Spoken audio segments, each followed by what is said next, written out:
আসসালামু আলাইকুম। আজকে তো এসেছি আমরা খাসমহল এরিয়ায়, মূলত বর্ডার দেখার জন্যে। বর্ডার দেখতে এসে যে আমাদের এই যে চাচারা আছে কাজ করতেছে বর্ডারের পাশে। চাচা, আপনার নাম পরিচয় দেন। সিরাজুল ইসলাম। আপনার নাম মোহাম্মদ সিরাজুল ইসলাম। বাড়ি কোথায় আপনার? ঢালাই। আচ্ছা, এই উপজেলার নাম কি? ইউনিয়নের নাম কি? ইউনিয়ন কাথলিনা। কাথলিয়া ইউনিয়ন। এটা আচ্ছা, আপনার নাম কি? আপনার আপনি কি কাজ করেন? মাঠেই চাষ করি। আচ্ছা, আপনারা এই বর্ডার এরিয়ার কাছাকাছি কাজ করেন, তাই তো? হ্যাঁ, কম বেশি জায়গায় কাজ সব জায়গাতেই করতে হয়। পাটের কাজ করতেছেন এখন, তাই তো?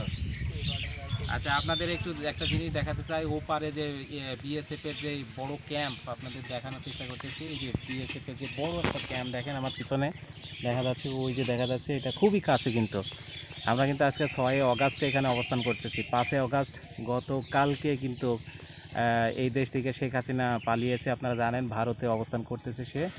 আর ভারতে চলে যাওয়ার কারণে কিন্তু ভারত সরকার, নরেন্দ্র মোদী কিন্তু গতকাল একটা ক্যাবিনেট বসিয়েছিলেন। সেই ক্যাবিনেটে বাংলাদেশ ইস্যু নিয়ে এসে কথা বলছে, এবং এর প্রেক্ষাপটেই কিন্তু আপনার এখন কিন্তু এই বর্ডারটা একটু অতটা ভালো অবস্থানে না। বিএসএফ কিন্তু খুবই ক্ষিপ্ত অবস্থায়।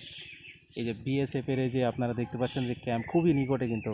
বিএসএফের কিন্তু ওদের কাছে যে ইটা আছে, যে অস্ত্রটা আছে, এটা খুব পাওয়ারফুল অস্ত্র। এই অস্ত্র কিন্তু অনেক দূর পর্যন্ত রেঞ্জ চাই। তারপর আমরা রিস্কি নিয়ে এখানে অবস্থান করতেছি, বসে আছি। এই যে দেখতে পাচ্ছেন, এটা কিন্তু হচ্ছে যে আমাদের একটা মাছা। সাধারণ মানুষ এখানে বসে কাজ করে, প্লাস বসে, এবং এখানে এনারা রেস্ট নেয়।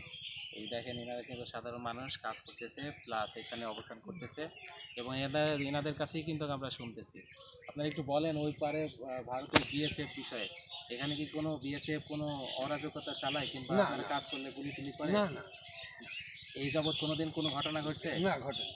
আমাদের কোনো আচ্ছা, ঘটনা কিছুক্ষণ আগে যেটা বললেন ওইটা একটু যদি আবার রিপিট করতেন, মানে জনগণ একটু শুনতো। সেটা হচ্ছে বললেন যে 10 বছর আগে নাকি 10 বছর কাঠলি একটা ছেলেকে বুঝে চললা সেই যাবার নমাজ হতেছে। আচ্ছা, এটা গুলি করার কারণটা কি? খুব বর্ডারের কাছে। ওটা একবারে তার কাটা করতে কাটছে। আচ্ছা, খুব তার কাটার একেবারে নিকটে, তার কাটার কাছে ছিল। আজ থেকে 10 বছর আগে, এই 10 বছর আগে আপনার বিএসএফ বাংলাদেশে একজনকে গুলি করে হত্যা করেছিল। সে লাস্টটা বিষয় কিছু বলেন। লাস্ট কয়দিন রাখছিল ওনারা? এক রাত। এক রাত অবস্থান করার পরে তারপরে আমাদের দেশে যে বর্ডার কাজ আছে, এনারা সেখানে পতাকা বৈঠকের মাধ্যমে ওখান থেকে লাশটা নিয়ে আমাদের দেশে নিয়ে আসে, এবং তাদের আত্মীয় স্বজনের কাছে হস্তান্তর করে।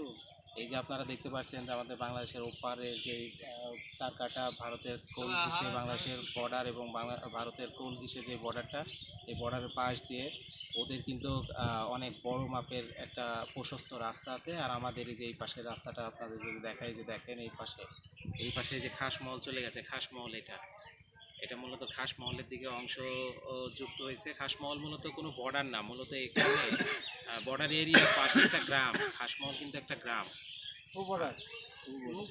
বর্ডারের কাছাকাছি, খুবই বর্ডারের কাছাকাছি একটা গ্রাম খাসমহল।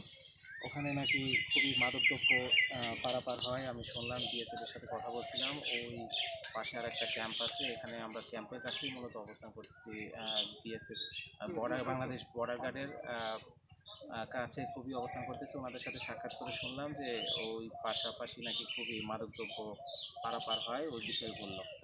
তো এই পাশে যদি আপনাদের দেখায়, যে এই পাশে দেখতে পাচ্ছেন, এটা কিন্তু হচ্ছে যে আপনার কাথুলিয়ার সাথে যুক্ত হয়ে মেহেরপুর সদরের সাথে যুক্ত হয়ে গেছে।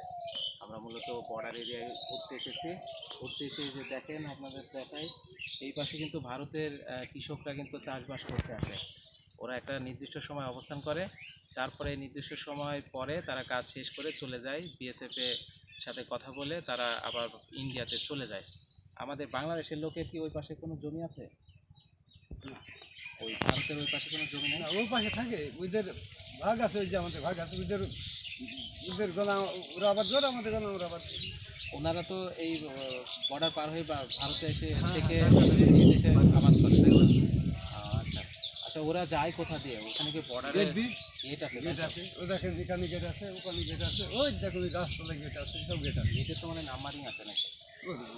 ছোটো খেয়াল নাই। ওরা কিভাবে আসে? ওরা বিএসএফ এর ছবি জমা দিয়ে আসে, ছবি, আইডি কার্ড? ID card. আচ্ছা আইডি কার্ড জমা দিয়ে আসে, তারপর যখন চলে যায় তখন ওই আইডি কার্ড আবার আইডি কার্ড দিয়ে দেয়। আমি শুনছিলাম যে ওদের নাকি একটা নির্দিষ্ট টাইম থাকে, যে এই টাইম পরে ওদেরকে চলে আসা লাগবে। হ্যাঁ হ্যাঁ, এই যে সকালে যেটা আসে 7টার সময়, ওটা 11টার সময় টাইম, আমাদের তখন 12টা বাজে কি 11:30। আচ্ছা আচ্ছা আর ওই টাইম আবার যে মেয়ে চলে যাবে, আবার কেউ কেউ সাঁতাবে, তখন নিজের 4টার সময় আচ্ছা। আবার চলে যাবে।